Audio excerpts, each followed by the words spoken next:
pushing for continued safety. The mask mandate may be eliminated statewide, but don't toss out your masks just yet.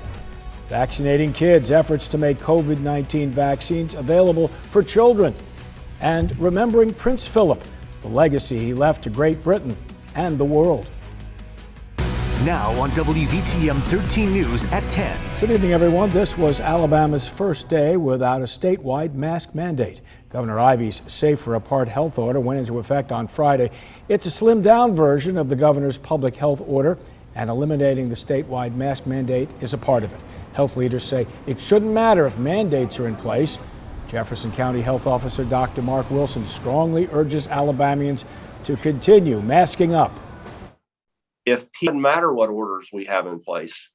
Just because there's no statewide mask order doesn't mean you should throw out your face coverings. Cities have the authority to issue mask ordinances of their own. That's already happened in Birmingham and Montgomery, and Gadsden will require anyone inside city facilities to wear a mask through at least the end of April.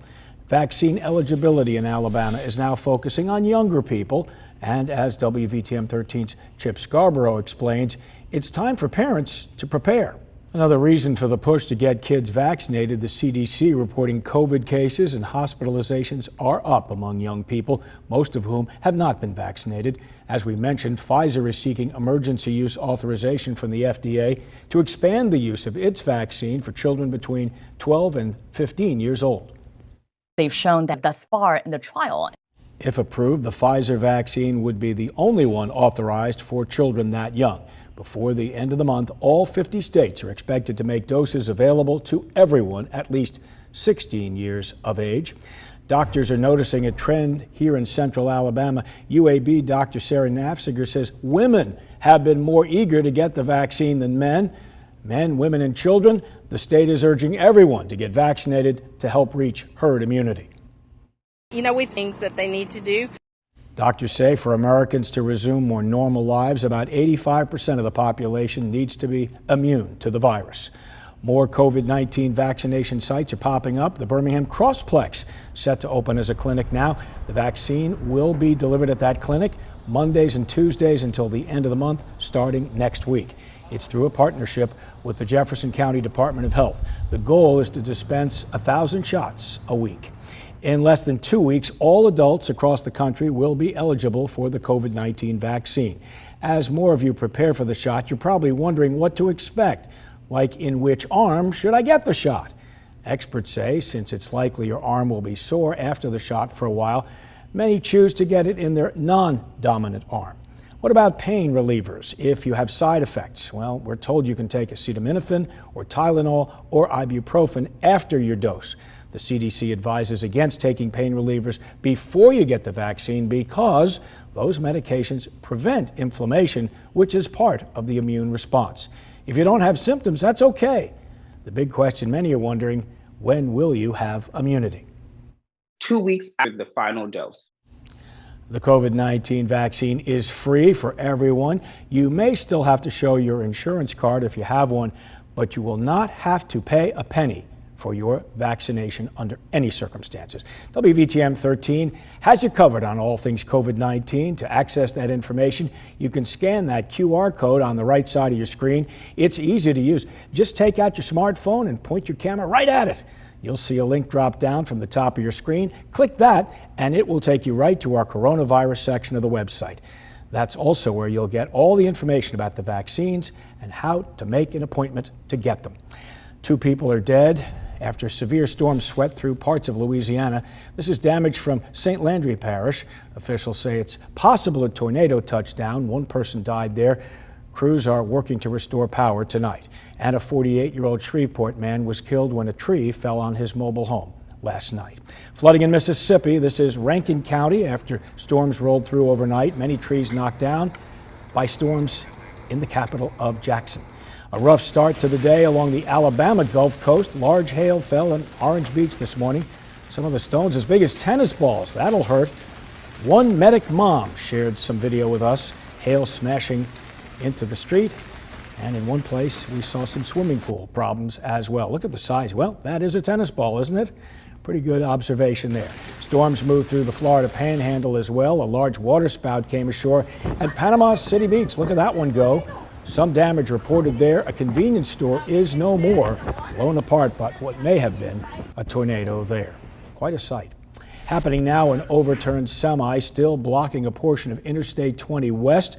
Told you about this afternoon. The semi tipped over on Dead Man's Curve, becoming a hazmat situation after spilling several gallons of some kind of chemical there. Nobody was hurt, but lanes in both directions are still blocked tonight. Tonight, business is grateful for the addition of the new flex lanes in downtown Birmingham. The flex lanes were added along 20th Street, stretching all the way to 3rd Avenue North. Rev Birmingham started this new project. The colorful lanes offer a temporary lane for traffic, valet drop-offs for businesses, and extra space for restaurants. Birmingham restaurant owner Tom Sebb tells us it's helping customers access restaurants. I've seen it done and friendly. Eat in the Streets has concluded for this weekend, but you can get a taste of these downtown restaurants April 23rd and 24th. Head to the WVTM 13 app to see a list of participating locations. The effort to unionize the Bessemer Amazon facility has failed. The results were made official on Friday morning.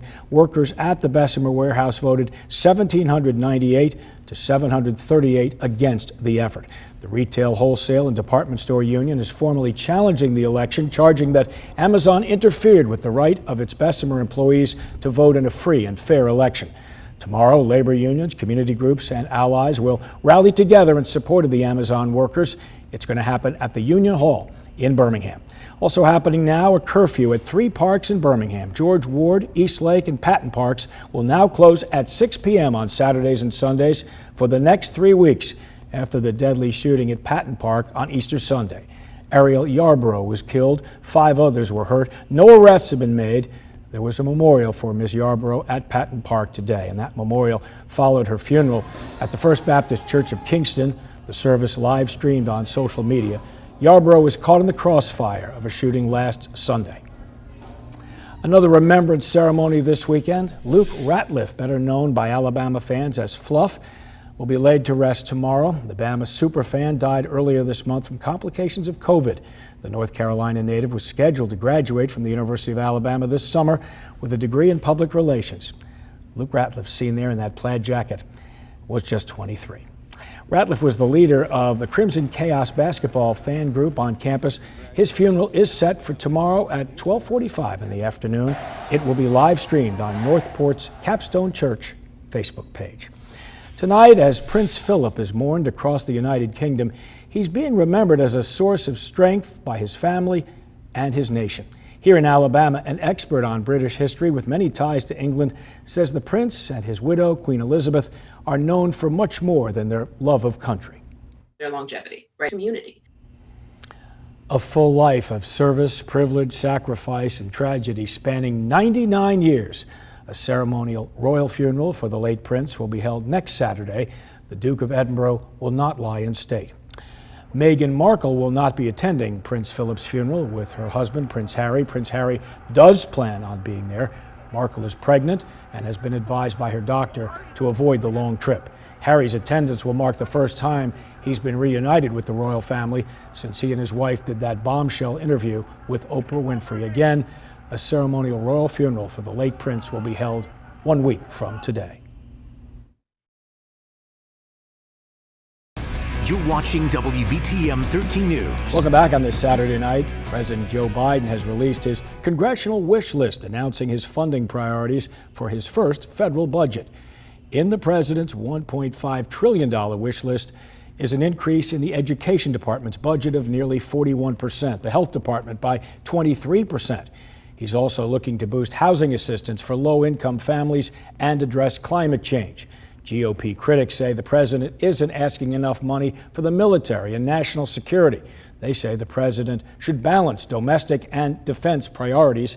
President Biden is hoping both sides can compromise. I look forward to working with Congress to advance these and other priorities. I think we're going to be able to get, I'm hoping, we'll have some bipartisan support. This is a preliminary request, what's called a skinny budget. A full proposal will come in a few weeks. The president's budget request includes $6.5 billion to establish a biomedical research agency to address diseases like cancer, diabetes, and Alzheimer's. Thank you, and thank you for watching WVTM 13 News at 10. And all new Saturday Night Live is next with host Carrie Mulligan. Our next newscast tomorrow morning at 5. Until then, please be safe and be well.